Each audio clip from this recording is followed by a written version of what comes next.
உலகெங்கும் வாழும் அன்பார்ந்த முருகர் சொந்தங்களுக்கு வணக்கம். நான் ஜெயம் எஸ்கே கோபி. திருவண்ணாமலை எனும் புண்ணிய பூமியில் இருக்கேன். அருணைநாதர் மணிமண்டபத்திலேருந்து இந்த காணொலியை பதிவு செய்கிறேன். இந்த காணொலி எது சம்பந்தமானது அப்படின்னு பார்த்தீங்கன்னா, ஒரு வேண்டுகோள் சம்பந்தமானது, ஒரு என்னோட பணிவான வேண்டுகோள். இந்த திருவண்ணாமலை மண் உண்மையிலே நம்ம கற்பனைக்கு எட்டாத ஒரு மண். நள்ளிரவு கிரிவலை பாதையில் 2 மணிக்கு போகிறோம், அப்பயும் மக்கள் நடந்துக்கிட்டு இருக்காங்க. 1 மணிக்கு போகிறோம், அப்பயும் மக்கள் நடந்துகிட்ருக்காங்க. 24 மணி நேரம் இந்த ஊர் இயங்கிட்டே இருக்குது. மதுரை தூங்கா நகரம்னு சொல்லுவாங்க. ஆனால் திருவண்ணாமலை மண் 24 மணி நேரம் இயங்கிட்டே இருக்குது. 365 நாளும் வருஷத்தில் எல்லா நாளுமே இயங்கிட்டே இருக்குது. எங்கேயா ஒரு இடத்துல ஒரு சக்தி இயங்கிட்டே இருக்குது.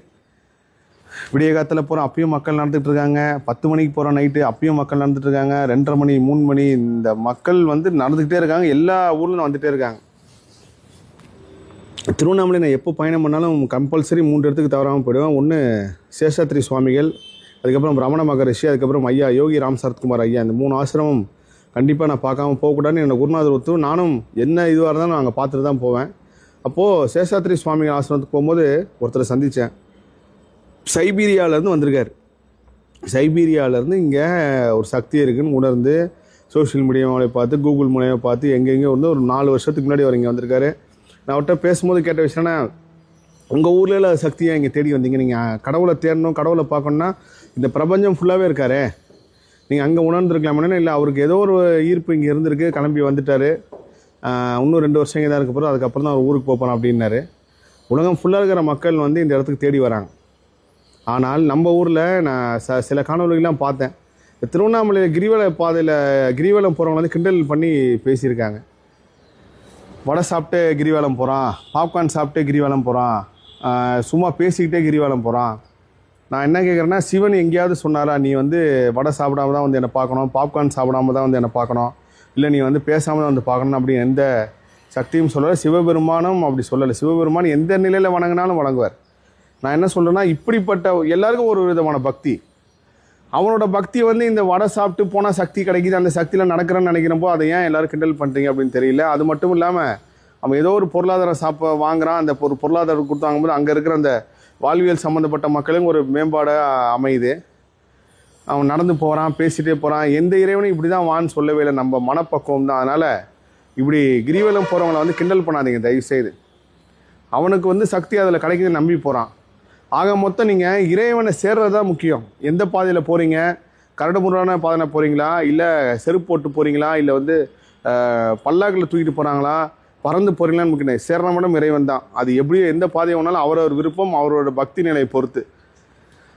எளிய பக்தி மூலமாக இறைவனை அடையலாம்ன்றது தான் என்னோட கூற்று. அது மாதிரி இந்த கிரிவலம் எங்கெந்தோ ஊர்லேருந்து திருவண்ணாமலை தேடி கிரிவலம் போனால் என் வாழ்க்கை மாதிரி நடந்து போகிற மக்களை அவங்க நம்பிக்கையை கெடுக்காதீங்க. அவன் எப்படி வேணாலும் போகிறான், அவன் பேசிட்டு போகிறான், செல்ஃபி எடுத்துகிட்டு போகிறான், டான்ஸ் ஆடிட்டு போகிறான்.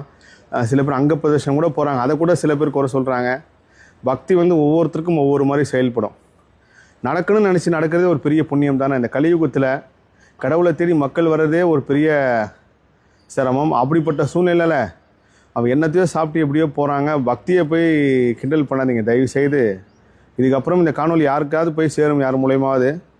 யாரோட பக்தியும் கிண்டல் பண்ணாதீங்க. எல்லாரையும் சமமாக பாருங்கள். 30 நாள் கோயிலுக்கு போகிற ஒருத்தருக்கும் 30 நாள் கோயிலுக்கு போகாமல் வெறும் கோபுரத்தை பார்த்தே வணங்கிட்டு போகிற ஒருத்தரும் உயர்ந்த தாழ்ந்தவர் ஆகிட முடியாது. கோயிலுக்கு மட்டுமே போகிறனால இவங்க உயர்ந்தவங்க, இவங்க கோயிலுக்கே வராமல் கோபுரத்தை பார்த்துட்டு போகிறனால இவங்க தாழ்ந்தவங்க அப்படின்னு கிடையாது. இறைவன் எல்லாரையும் சமமாக தான் பார்க்குறாரு. நீங்கள் அதிகாலை எழுந்து வந்தாலும் சரி, கோயிலுக்கே வராமல் இருந்தாலும் சரி, இறைவன் பொருள் நம்ம எல்லோரும் சமமானவர்கள். அதனால் எல்லாரையும் சமமாக பார்க்க பழகுங்கள். நான் தினமும் கோயிலுக்கு போகிறேன், தினமும் இறைவனை பற்றி பேசுகிறதுனால நான் இறைவனை ஆயிட முடியுமானா கண்டிப்பாக கிடையாது. இறைவன் நிலைக்கு நீங்கள் போனீங்கன்னா எல்லோரும் சமமாக பார்க்கணும். அதனால் யாருடைய பக்தியும் யாரும் கிண்டல் பண்ணாதீங்க. அது எந்த பக்தியாக இருந்தாலும் சரி.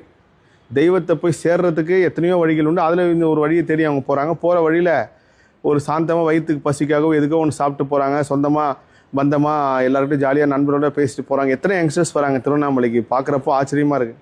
அதனால் அப்படி வரவங்களை கிண்டல் பண்ணாதீங்க. இது என்னோட தாழ்மையான வேண்டுகோள். திருவண்ணாமலை கோவிலேருந்து வரத்துக்கு மனசே இல்லை, ஆனால் வேறு வழி கிடையாது. நம்மளும் கிளம்பி ஆகணுன்றனால நேற்று எல்லா வேலையும் முடிச்சுட்டு அதுக்கப்புறம் ஒரு அற்புதமான முருகர் கோயிலையும் நான் பார்த்துருக்கேன். விரைவில் அதை பற்றி நான் பதிவு செய்கிறேன். திருவண்ணாமலை எங்கே உலகத்தில் எந்த மூலையில் இருந்தாலும் ஈர்க்கும் மலை திருவண்ணாமலை.